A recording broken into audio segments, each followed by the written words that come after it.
আমি সবসময় বলি, দেশ এবং মানুষকে যারা ভালোবাসে তারা কখনো দেশ মানুষকে ছেড়ে পালিয়ে যেতে পারে না, তা তারা করেননি।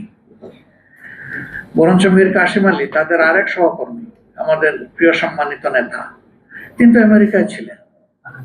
এই অবস্থা সৃষ্টি হওয়ার পরে তার কিছু পার্সোনাল ফ্রেন্ড তাকে রিকোয়েস্ট করেছিল, don't come back to Bangladesh. তিনি বলছিলেন হোয়াই?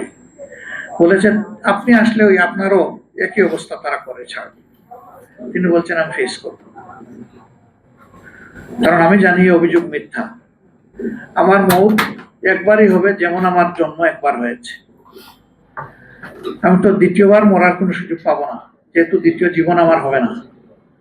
কাজেই মৃত্যুর তক্তায় দাঁড়িয়েও আমি বলে যাব অভিযোগ মিথ্যা, এবং আমি এটা ফেস করব।